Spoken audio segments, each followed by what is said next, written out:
नमस्कार, मैं पूजा शर्मा।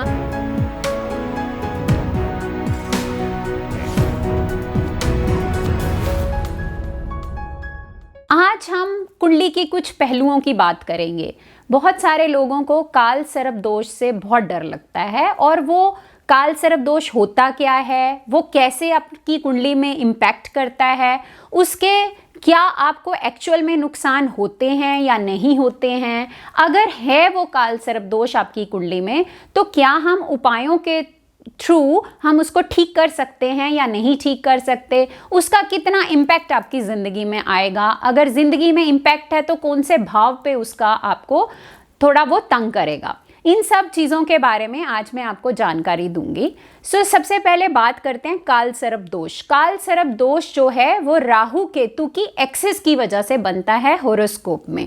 अगर आप बात करते हैं राहु एंड केतु, उनको अगर आप समझते हैं वो स्नेक की फॉर्म में होते हैं। काल सर्प दोष कुंडली में राहु और केतु की एक्सिस से बनता है। राहु जब एक भाव में है, सपोज वो फर्स्ट हाउस में है, तो केतु सेवेंथ हाउस में है, तो वो और सारे प्लैनेट एक साइड में हुए तो वो काल सर्प दोष की स्थिति उत्पन्न करता है। ऐसे काल सर्प दोष कई तरीके के होते हैं कुंडली में, पर जो अगर मैं आपको जैसे समझा रही हूँ कि सारे प्लैनेट राहु केतु के एक साइड में होंगे या फिर ऊपर होंगे या नीचे या साइड में, तो वो काल सर्प दोष होता है कुंडली में। अब काल सर्प दोष जैसे फर्स्ट और सेवेंथ में है तो वो बच्चे के या नेटिव के कॉन्फिडेंस को कमी करेगा। सेवेंथ में है तो वो उसकी मैरिड लाइफ में भी ट्रबल करता है और वो उसके प्रोफेशनल हाउस को भी डिस्टर्ब करता है।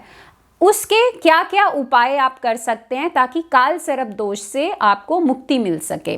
काल सर्प दोष में अगर आप उसको मेडिकल टर्म में समझें तो आपने देखा होगा कि डीएनए की फॉर्म अगर आप समझते हैं तो वो इस तरीके से आपको मेडिकल साइंसेस में दिखता है।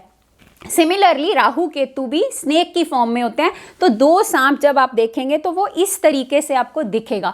उसको हम काल सर्प दोष बोलते हैं, जिससे आपकी एनर्जी ब्लॉक होती है। डीएनए से जैसे ही आप उसके उपाय करेंगे आपकी एनर्जी शिफ्ट आप इमीडिएटली फील करते हैं। काल सर्प दोष की पूजा कराना सबसे इजी चीज़ है जो आप एक तरीके से उससे मुक्ति पा सकते हैं। उसकी पूजा आपको कभी भी घर पे नहीं करवानी चाहिए।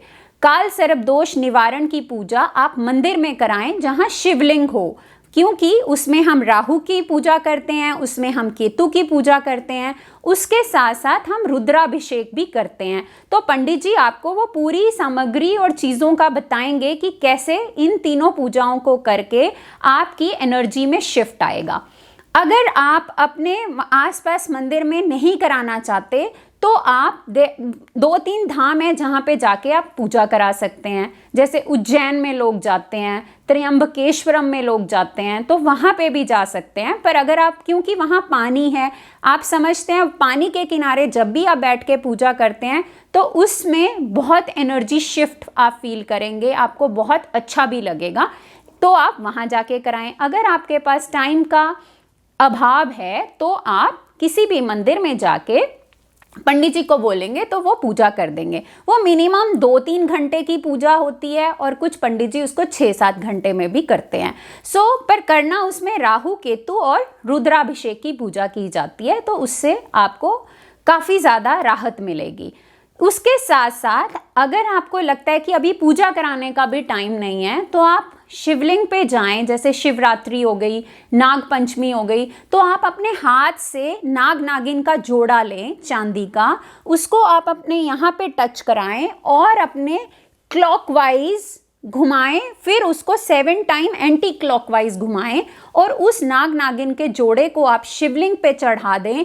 फिर आप उस पे कच्ची लस्सी चढ़ाएं और शहद चढ़ाएं, तो उससे भी आपका जो काल सर्प दोष का योग है, जो आपको नेगेटिविटी दे रहा है, उसको वो काटता है। जो मैं ये जानकारी आपको दे रही हूँ उसका जो मेरा मेन पर्पस है आपके साथ शेयर करने का, कि आपको डरने की बिल्कुल ज़रूरत नहीं है। कई बार पंडित जी या कोई लोग बोल देते हैं आपकी कुंडली में काल सर्प दोष हो गया, अब आपका ये हो जाएगा, आपका जॉब नहीं लगेगी, आपका, ऐसा नहीं होता। उसका जब राहु की दशा आएगी या केतु की दशा आएगी या अंतरदशा है या प्रत्यंतर दशा है तो ज़रूर है कि वो उसके इम्पैक्ट को थोड़ा बढ़ा देता है, बट ऐसा नहीं है कि वो हर टाइम आपको पीड़ित करता है। पर ये मेरी आपको फिर भी एडवाइस दे रही हूँ मैं कि अगर आपकी कुंडली में वो है योग, तो आपको एक बार उसकी पूजा करा देनी चाहिए। वो बहुत सिंपल पूजा है।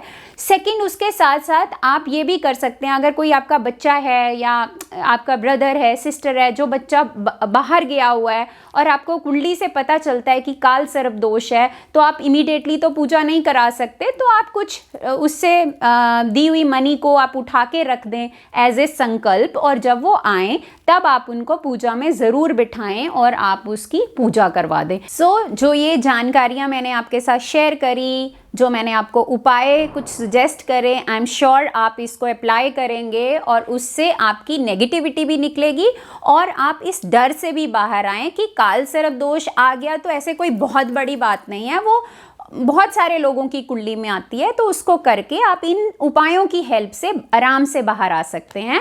आप अपनी ज़िंदगी को बहुत सुखद बनाएं ताकि आपकी लाइफ आराम से स्मूथली चले और आप इसको एंजॉय करें बिना डर के।